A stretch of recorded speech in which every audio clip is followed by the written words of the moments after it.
So, how important would you say that kind of direct to consumer things are, like your own website or mailing list versus social media? Very important. I mean, again, social media, I always say that social media is a great playground, but it's somebody else's playground, Right. right? So it's always free until it's not free. And Hmm. if you think these companies, it's like you go to this great, you go to this great playground every day and you get used to it and you go there every day and it's great. And all of a sudden you come one day and there's like a slot to put a quarter in it.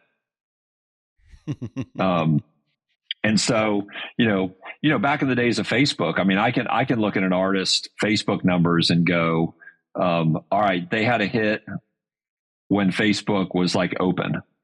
Back in the day, if you had a hit, you could have 300,000 followers on Facebook in a couple of weeks. And Hmm. now it's just different because it's obviously Facebook decided, we want to make some money off of Facebook. Right. But I mean, coming back to email and website and text list, I mean, that is going to be the stuff that really is the underpinnings of a great career. The people that are going to stay. Yeah. Every artist has a career arc, Hmm. and it's always disappointing. It would be disappointing if an artist at the peak of their career is not making sure they have as much as much opt-in information, from fans who want to know, that they have their email list because, you know, fans come and go at a certain level, but you want to always have a robust relationship with those fans at the top of the pyramid. Right. So that's in your mind, that's kind of foundational in today's marketplace of staying connected, is your website and just cutting out the middleman kind of thing. Yeah, I mean, as much of a direct relationship you can have with your fans and know their information, it's great. And even we have a lot of artists that do fan clubs where people pay a fee to have pay a membership fee to maybe have early access to tickets, and those tickets have a little cheaper service fee, or they have content and connection with the artist. Um, that's great because you can make a little money doing it. But to me, it's more about the Hmm. money. It's about knowing who your people are and being able to efficiently give them the information that they want about what you're doing without having to go through any kind of filter or paying a third party to get that information out. Right. It sounds like you're talking about more of a connection than an engagement than maybe just like a view or a stream or a click. You're talking about like a more personal thing.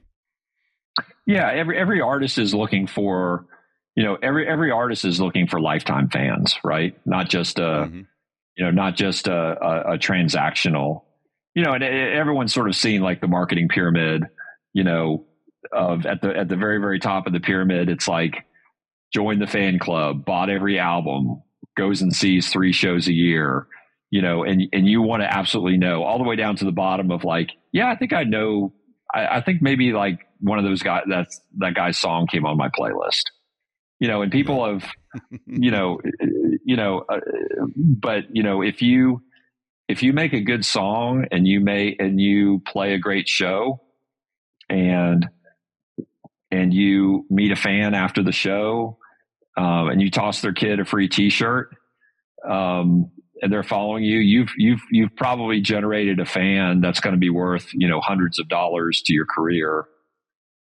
Right. um, over a 20 or 30-year period. So that kind of mentality for new artists is really, really important. Realizing that um, those are the fans that really, really keep it going. And just from a pure business standpoint, I mean, having a solid list of your top followers. Hey, when you want to launch a new T-shirt, and you want to tell everyone about it because you paid to get these T-shirts made, and you want to sell them as quickly as possible before the bill comes due.